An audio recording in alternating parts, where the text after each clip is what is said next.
Hi అందరికీ welcome back to my channel. నేనైతే ఇది కొత్తగా ట్రై చేశాను.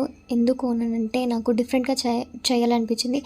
సో మీరైతే నన్ను సపోర్ట్ చేయండి అండ్ ఈ వీడియో అయితే పూర్తిగా చూడండి, ఎక్కడ స్కిప్ చేయకండి. ఎందుకు ఈ వీడియో ఇలా చేస్తున్నానంటే ఇప్పుడైతే సమ్మక్క సారక్కల తల్లి జాతర అయితే జరుగుతుంది. సో సమ్మక్క తల్లి ఎలా వచ్చింది, తను ఆ కొయ్య రాజ్యాన్ని ఎలా పరిపాలించింది, అసలు ఆ సమ్మక్క తల్లికి ఏం జరిగింది అనేది అయితే నేను కొద్దిగా అయితే మీతో షేర్ చేసుకుంటాను.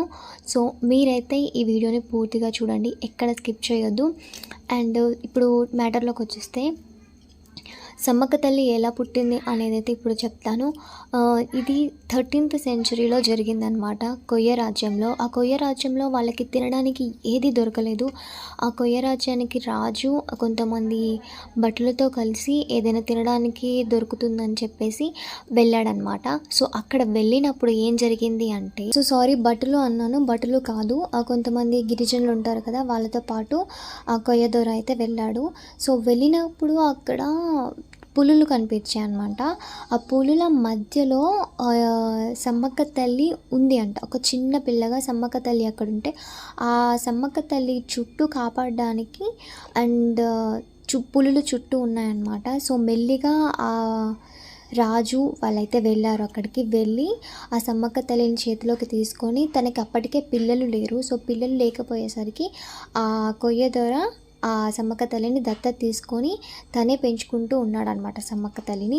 సో ఆ సమ్మక్క తల్లి వచ్చినప్పుడే ఆ కొయ్య వాళ్ళకి చుట్టుపక్కల పంటలు పండటము, వాళ్ళకి తినడానికి ఆహారం దొరకడము, పాడి పంటలు ఇలా సంతోషంగా ఉన్నారంట సమ్మక్క తల్లి దొరికినప్పుడు. సో ఆమెకి సమ్మక్క తల్లి అని పేరు పెట్టడం.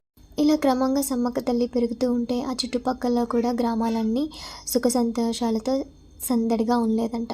అలాగే సమ్మక్క పెరిగి పెద్ద అయిన తర్వాత పగిడి దురాజుని వివాహం చేసుకుంది. వివాహం చేసుకున్న తర్వాతకి తనకి సారలమ్మ, నాగులమ్మ, జంపన్నలు పిల్లలు సంతానమయ్యారు. ఇలా సాఫీగా సాగుతున్న వారి జీవితాల్లోకి మన ప్రతాపరుద్రుడు అనేవాడు వచ్చాడు. శిస్తు కట్టమని వాళ్ళని ఆశించాడనమాట. సో ఇలా వాళ్ళని హింసిస్తున్నాడని చెప్పేసి సమ్మక్క తల్లి వాళ్ళకి ఎదురు తిరిగింది. ఇలా ఎదురు తిరిగిన దాడిలోనే ఆ సమ్మక్క తల్లిని అయితే వెన్నుపోటు పొడిచాడు ప్రతాపరుద్రుడు. అందరికీ తెలియని విషయం ఏంటంటే, సమ్మక్క తల్లి రక్తం ఎందుకు కింద పడలేదు, ఆమె ఎందుకు కుంకుమ బర్ణలాగా మారిపోయిందనే డౌట్ నాకు వచ్చి నేనైతే తెలుసుకున్నాను. అది ఏంటంటే, సమ్మక్క తల్లి రక్తం అనేది నేల మీద పడితే అక్కడ ఉన్న మొత్తం అంతా ఎడరిలా మారిపోతుందని చెప్పేసి ఆమె రక్తం నేల మీద పడొద్దు అని చెప్పి కంకవనంలోకి వెళ్ళేసి కుంకుమ బర్ణలాగా మారిపోయిందంట. సారలమ్మ తల్లి వచ్చేసి కిన్నెర అనే గ్రామంలోకి వెళ్ళి ఒక కుండలోకి వెళ్ళి పసుపు ముద్దలాగా మారి అక్కడ దాక్కుందంట. సో ఇది జరిగిన తర్వాతకి సమ్మక్క తల్లిని అయితే వెతికారంట, కానీ ఎక్కడ కనిపించలేదు.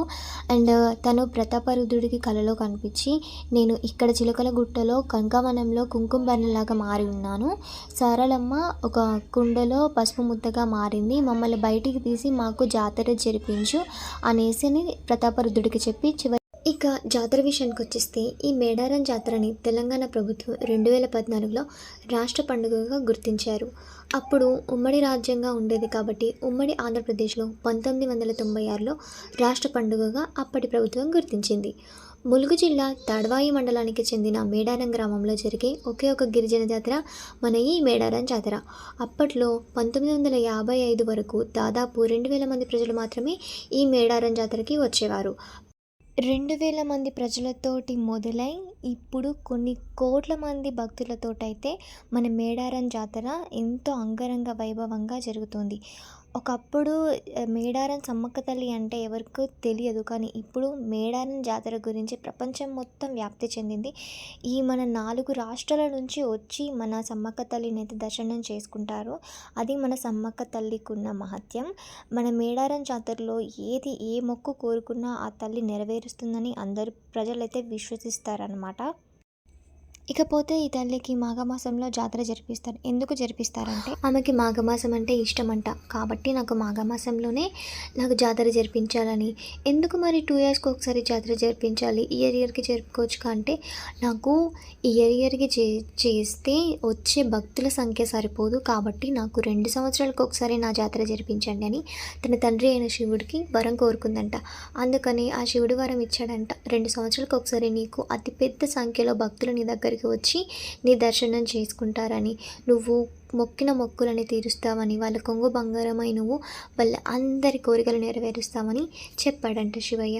సో నేనైతే మీకు చెప్పాను కదా సమ్మక్క సారలమ్మల గురించి నాకు తెలిసిన స్టోరీ షార్ట్ అండ్ స్వీట్గా మీతో అయితే షేర్ చేసుకున్నాను.